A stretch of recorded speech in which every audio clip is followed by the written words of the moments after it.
Olá, queridos alunos. Então, estamos aqui mais uma semana para apresentar para vocês aí a semana 3 do plano de estudo tutorados do segundo ano do ensino médio, tá?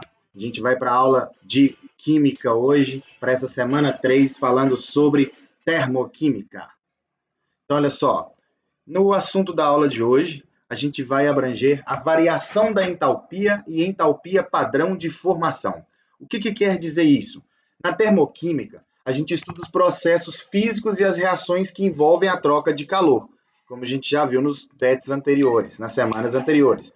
Essas reações podem ser endotérmicas, que absorvem calor, ou exotérmicas, que vão liberar calor. Então, por exemplo, a combustão da madeira em uma fogueira libera energia na forma de calor. Então, portanto, é uma reação exotérmica. Então, esse conteúdo específico de energia interna que cada substância possui é denominado entalpia. Então, essa energia liberada ou absorvida, aqui a gente chama de entalpia e é simbolizado pela letra H. No entanto, até o momento não se sabe uma forma de determinar experimentalmente o valor exato da entalpia de cada um dos reagentes envolvidos em uma reação química ou de cada um dos seus produtos. O que a gente costuma determinar é a variação da entalpia do processo. Então, para a gente determinar essa variação da entalpia dentro do processo, a gente usa calorímetros, que são aparelhos que medem a quantidade de calor liberada dentro de uma reação química, ok? A fórmula usada para que a gente calcule a variação da entalpia, ela é dada por ΔH, delta significa variação, que é igual à entalpia final da reação menos a entalpia inicial. Ou seja, o ΔH ele é determinado pela entalpia dos produtos, ou a energia dos produtos, menos a energia dos reagentes. Então, final menos inicial, que em química a gente vai tratar como a entalpia do produto menos a entalpia do reagente. Se esse valor final de ΔH der negativo, significa que ele é uma reação exotérmica, ou seja, o meu ΔH, se ele der no final lá da conta menor do que zero, é uma reação exotérmica que está liberando calor para o meio, tá? E a entalpia do produto é menor do que a entalpia do reagente. Então, por isso ela é exotérmica. Por outro lado, se esse ΔH for maior do que zero, vai indicar que a minha reação química é uma reação endotérmica, que ela está absorvendo calor. Ou seja, a entalpia do produto ela é maior do que a entalpia do reagente. Um pequeno exemplo deixado aí é o seguinte: a queima do carvão, que libera 393 quilojoules de energia na forma de calor. Então, assim, o valor da variação da entalpia na reação ele é dado por ΔH igual a menos 393 quilojoules. Por que ele é dado por isso? Se ela é uma reação exotérmica que vai liberar calor, o ΔH ele tem que ser negativo, ok? Outro ponto importante é que o ΔH depende de uma série de fatores, tá? Para ser determinado. Por exemplo, temperatura, pressão, estado físico e número de mol, quantidade de matéria envolvida. Então, criou-se um referencial para que se compare a entalpia da substância com que foi denominada entalpia padrão, que ela é representada pela letra H com essa bolinha em cima aí, ó, que considera a substância no seu estado mais estável, sob pressão de 1 atm e temperatura de 25 graus Celsius. O que é esse estado mais estável? É o estado que a molécula não sofre tanta variação. Quando todos os reagentes e produtos de uma reação estão no seu estado padrão, a variação de entalpia será denominada variação de entalpia padrão. O que quer dizer isso? A gente tem aqui um quadro para mostrar a comparação para vocês de formas alotrópicas. O que são formas alotrópicas? Ou seja, o que é uma alotropia? Uma alotropia é quando um mesmo elemento químico forma mais de uma substância simples. Tá? Olha o nosso exemplo aqui, ó. O oxigênio, que é um elemento químico, ele forma mais de uma substância simples, que é o caso do oxigênio, gás oxigênio O2 e o gás ozônio. Então, qual que é a fórmula alotrópica mais estável? É o oxigênio. Da mesma forma, acontece com o carbono, que pode formar duas substâncias alotrópicas, que é o grafite e o diamante. A única diferença entre eles é o quê? No arranjo das moléculas. Então, a gente tem a alotropia de molécula e a alotropia estrutural. O enxofre rômbico e enxofre monoclínico, fósforo branco e fósforo vermelho. Então, são formas alotrópicas dessas substâncias. Toda vez que essa forma alotrópica for a mais estável, a variação dessa energia dela é igual a zero.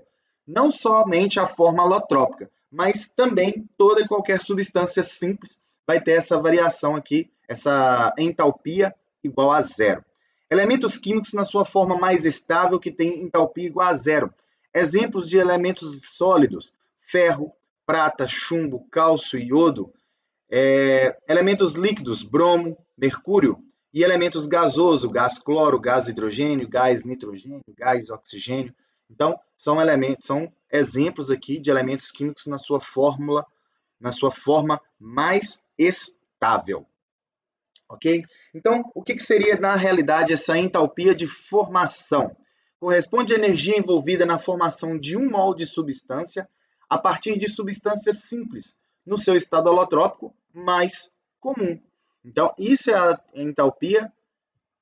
entalpia de formação. No caso aqui da formação da água líquida, é o gás hidrogênio mais meio mol de gás oxigênio para formar aqui a água, da mesma forma na formação do CO2 e na formação do óxido de nitrogênio. Ok? Então, a entalpia de formação de substâncias simples vai ser nula. Bora praticar um pouquinho? Vamos lá. No número 1, ele traz o seguinte: sendo o ΔH de formação do óxido de cobre 2 igual a menos 37,6 quilocalorias por mol, e o ΔH de formação do óxido de cobre 1 igual a menos 40,4 quilocalorias por mol, o ΔH da reação será. O que a gente observa muito? A gente falou lá que a entalpia da reação ela pode ser alterada, depende de alguns fatores, que é a temperatura, pressão e número de moléculas. O que a gente leva em consideração aqui? A entalpia, né, de formação do óxido de cobre 2 é igual a menos 37 por mol. E do óxido de cobre 1 é menos 40,4 quilocalorias por mol. Então, para a gente calcular o ΔH de formação desta reação aqui, como que a gente vai fazer? Do óxido de cobre 2, que é o seu O, certo? É menos 37,6, copiando o dado aqui do problema. E do óxido de cobre 1, que é o seu 2O, é menos 40,4 por mol, copiado aqui também da reação. Então, eu tenho a minha reação aqui. Observa que eu tenho 1 mol de óxido de cobre 1 e tenho 2 mols de óxido de cobre 2, tá? Então, esse número de moléculas ele vai influenciar aqui no cálculo do meu ΔH. Então, vamos lá. Se 1 mol correspondem a 40,4 de seu O2, ok?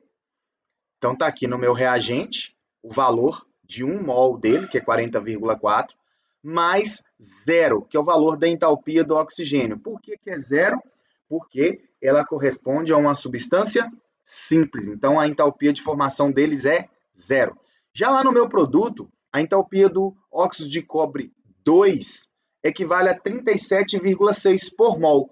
Porém, eu tenho 2 mols. Então, o que eu tenho que fazer? Multiplicar esse 37,6 por 2. Então, eu tenho a entalpia do meu produto, que vai valer menos 75,2, e a entalpia do meu reagente, que é menos 40,4. Ok, pessoal? Então, uma pequena observação, que eu já coloquei aí, que no meio de O2 o valor da entalpia é 0, porque toda substância simples no estado padrão atribui-se valor 0. Então, a gente deixou esse valorzinho zerado aqui no O2 por causa disso. Devido a esse fato, ele não vai entrar na nossa operação. Então, Jogando para a nossa fórmula, sabendo que a variação da entalpia, que o ΔH, é a entalpia do produto menos a entalpia do reagente. Quem é a entalpia do produto? Menos 75,2. Menos da fórmula, a entalpia do reagente, que é 40,4. Já está aqui. Então, resolvendo essa brincadeira, menos vezes menos, mais. Então, eu vou ter mais 40,4 menos 75,2, que vai me dar um total de ΔH menos 34,8. O que quer dizer isso? ΔH menor do que zero, quer dizer que a minha reação ela é exotérmica. Ela está liberando calor. Então, portanto, a alternativa correta para a gente aqui, no número 1, é a letra A. Um momentinho aí para o print de vocês. Ok? Número 2. Os romanos utilizavam óxido de cálcio como argamassa nas construções rochosas. O óxido de cálcio era misturado com água, produzindo hidróxido de cálcio, que reagia lentamente com o gás carbônico atmosférico, dando calcário, segundo a reação química aqui representada. A partir dos dados da tabela anterior, a variação de entalpia da reação em kJ por mol será igual a. Então, nós vamos utilizar dos dados da tabela para resolver essa equação aqui. Então, a primeira coisa que a gente tem, a fórmula, que a variação da entalpia é dada pela entalpia do produto, o nosso produto, menos a entalpia do reagente. Então, na nossa fórmula, quem é o nosso produto? A entalpia do CaCO3 mais a entalpia do H2O, menos a entalpia do hidróxido de cálcio mais a entalpia do gás carbônico. Então, só transcrevendo aqui, deixando assim para a gente entender mais fácil e conseguir pegar os valores correspondentes no quadro. Então, o meu ΔH vai valer o seguinte: entalpia do CaCO3 equivale a menos 1.206,9 menos 241,8. Porque aqui é o sinalzinho de mais, mais aqui o sinal de menos, menos com mais prevalece menos. Fechei parênteses, sinal negativo da fórmula. Entalpia do hidróxido de cálcio, menos 986,1, mais a entalpia do CO2, que equivale a menos 393,5. O que quer dizer isso? Então, aconteceu a mesma coisa. A soma aqui, mais o sinal negativo da fórmula, ficou negativo. Transcorrendo nossos dados, 1.206,9 menos 241,8, menos e menos, eu vou somar as duas quantidades, eu vou ter aqui 1.448,7 negativos. Sinal negativo da fórmula prevalece, como 986,1 negativo menos 393,5 negativos, somando os dois e prevalece o sinal negativo, 1.379,6. Menos com mais da fórmula aqui, menos com menos, desculpa, vira sinal positivo. Então, eu tenho 1.379,6 positivo, menos 1.448,7 negativos. Conta final, ΔH vai ser igual a menos 69,1 kJ por mol. Então, a variação da minha reação é essa. ΔH negativo, o que significa? Uma reação exotérmica, que ela está liberando energia. Então, portanto, a nossa alternativa correta seria aqui, nesse caso, a letra B.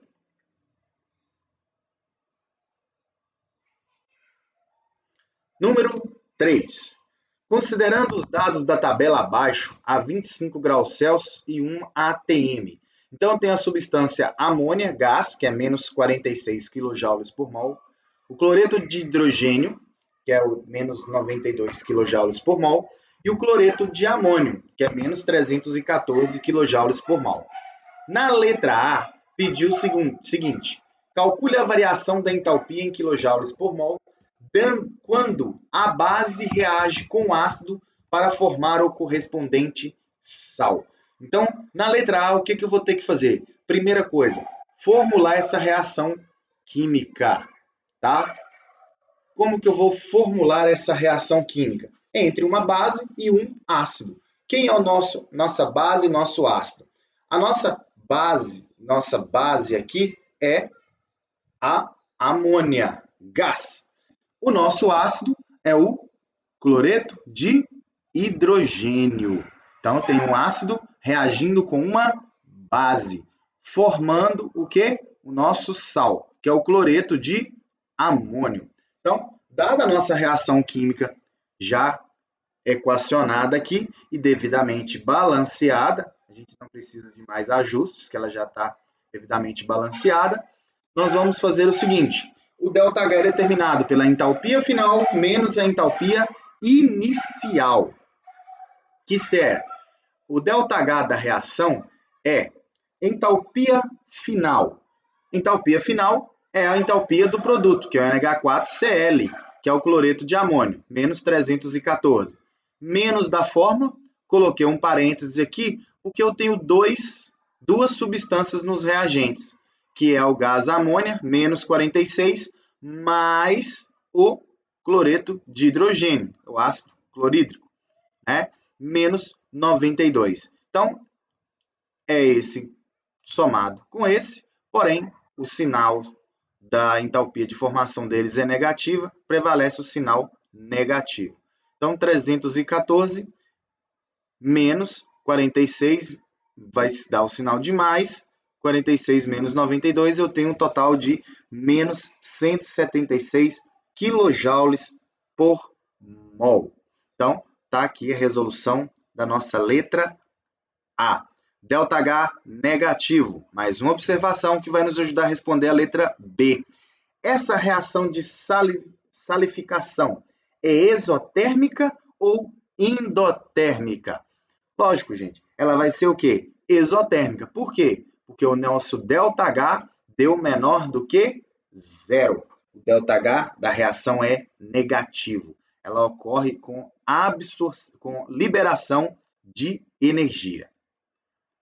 Número 4. O alumínio é utilizado como redutor de óxidos no processo denominado aluminotermia, conforme mostra a equação química.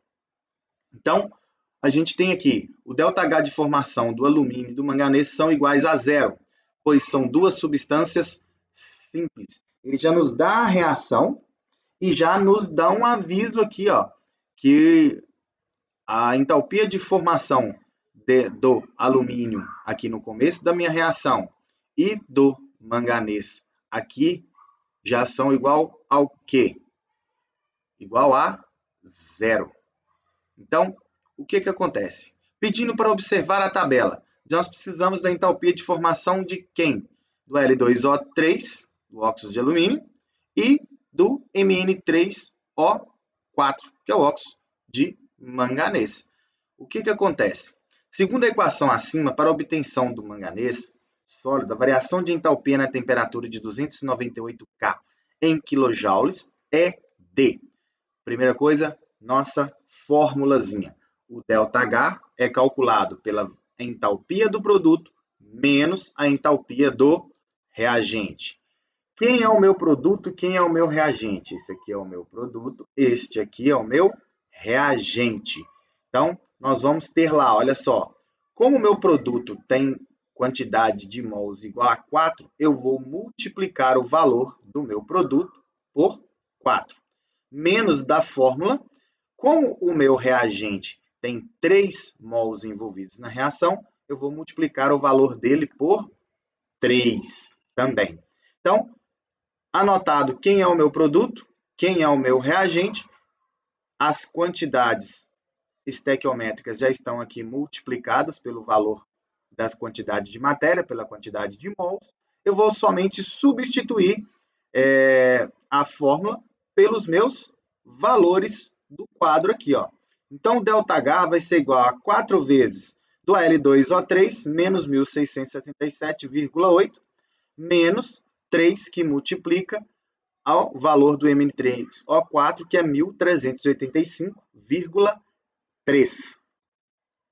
Calculando o ΔH, 4 vezes 1.667,8, 6.671,2 negativos, mais 3 vezes menos isso aqui, vai dar 4.156, menos com menos, converte-se em sinal de mais.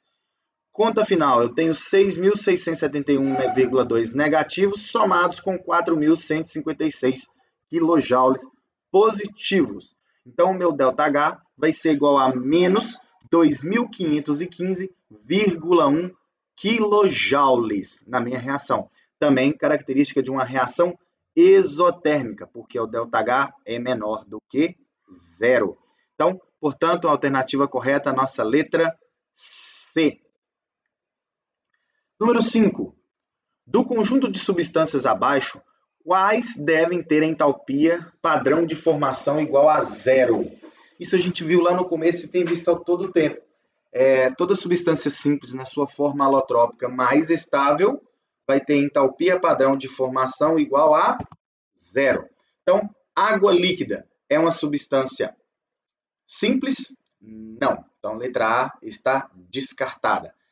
Gás nitrogênio gasoso, N2, é uma substância simples? Sim. Tem alotropia? Não. Então, ele está na sua forma simples, então, portanto, tem entalpia padrão de formação igual a zero.